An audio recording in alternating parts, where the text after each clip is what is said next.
Knowledge में आप सभी का स्वागत है। आज हम लोग sexual reproduction in flowering plant जो 12th क्लास के सेकेंड चैप्टर है उसके बारे में आज हम लोग देखेंगे कि किस प्रकार से फ्लावर में सेक्सुअल रिप्रोडक्शन होता है।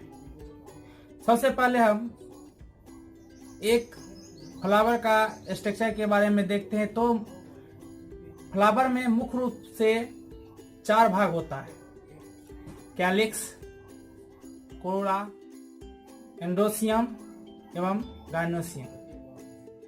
प्लांट में फ्लावर का क्या इंपॉर्टेंस है, क्यों जरूरत होता है एक पुष्प का। तो पुष्प क्या करता है? एक फ्लावर पोलन ग्रेन एवं ओव्यूल का प्रोडक्शन करता है, पोलिनेशन करता है और निषेचन करता है, फ्रूट एंड सीड का फॉर्मेशन करता है। प्लांट में फ्लावर डिफरेंट तरह का वर्क करते हैं जिससे कि सेक्सुअल रिप्रोडक्शन संपन्न होता है।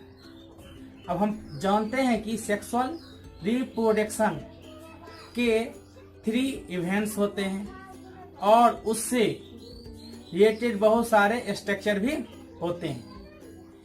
यह इवेंट हम प्री फर्टिलाइजेशन में क्या क्या होता है। तो सबसे पहले एक फ्लावर डेवलप्ड होता है और इनमें बहुत सारे हार्मोनल एवं स्ट्रक्चरल चेंजिंग होता है और इस चेंजिंग होने से मेल सेक्स ऑर्गेन एवं फीमेल सेक्स ऑर्गेन का निर्माण होता है। अगर हम बात करें फ्लावर के अंदर मेल सेक्स ऑर्गेन एंडोसियम तथा फीमेल सेक्स ऑर्गेन गाइनोसियम पाया जाता है।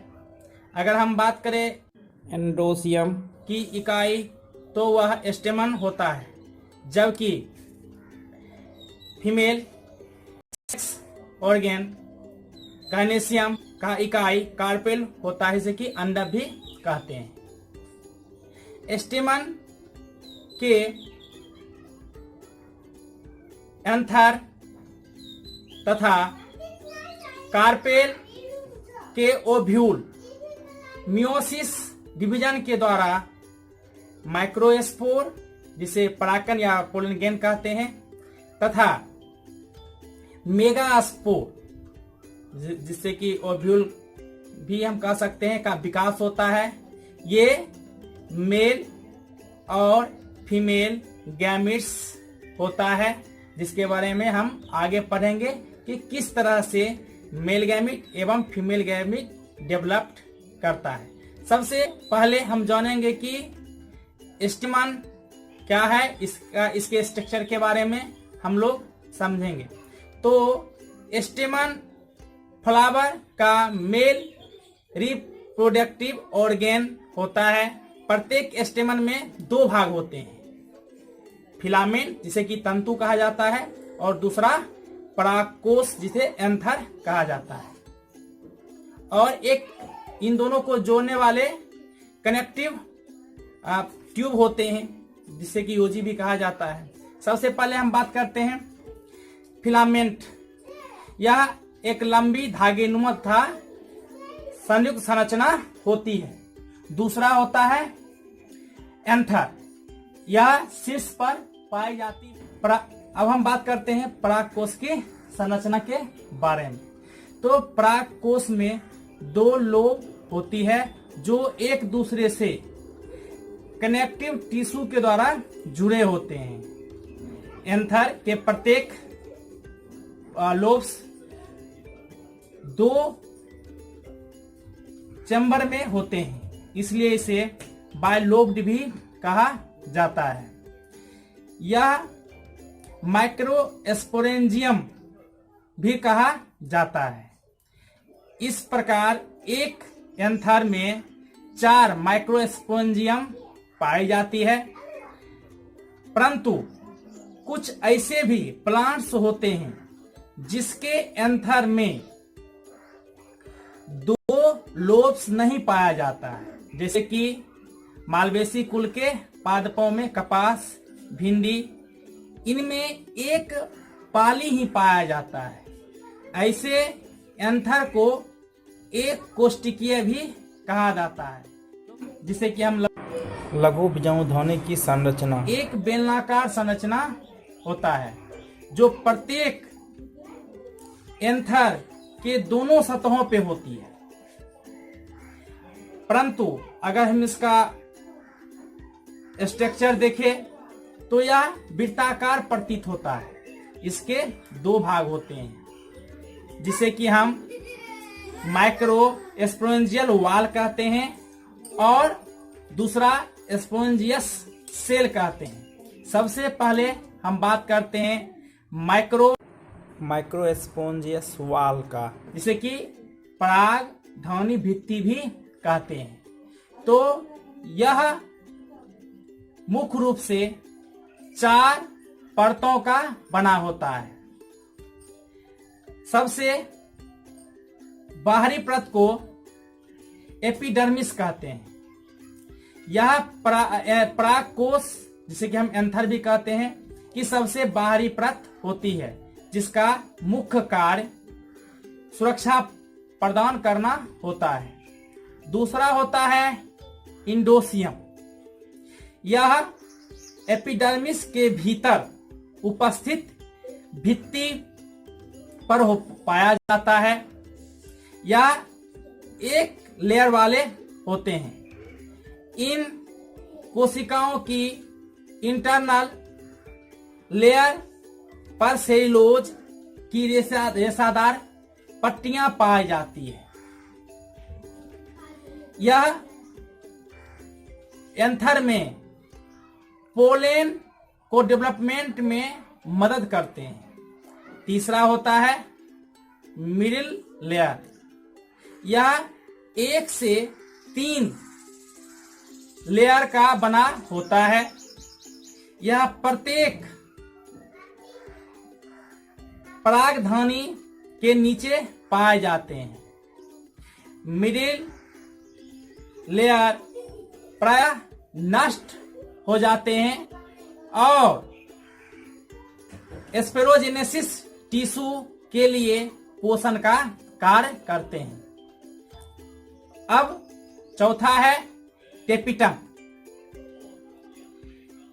टेपिटम सबसे आंतरिक परत होता है और एक विशिष्ट परत होता है, इसलिए क्योंकि यह बहुगुणित होता है और यह पोलेन डेवलप हो रहे पोलेन को पोषण प्रदान करता है। इसमें कई हार्मोन भी पाए जाते हैं। टेपिटम के कार्य का हम बात करें तो यह सबसे पहले पोषण प्रदान करता है। दूसरा है यह माइक्रोस्पोर को केलोज बंध से मुक्त करने के लिए केलोज एंजाइम को स्रावित करता है। यह हार्मोन भी स्रावित करता है, जैसे कि IA हार्मोन। टेपिटम की कोशिकाओं से यूबिक्स कणों का स्राव भी होता है, जिसमें स्पोरुलिन हो पाया जाता है। इससे पराग कणों की एक्सिन का निर्माण होता है। पराग कणों में यह पोलेन किट आवरण का निर्माण करता है, जिससे कि पोलेन ग्रेन का प्रोटेक्शन होता है। दूसरा है स्पोरेंजियस सेल। पराग कोश में बहुत सारे कोशिकाओं का समूह जुड़ा हुआ होता है।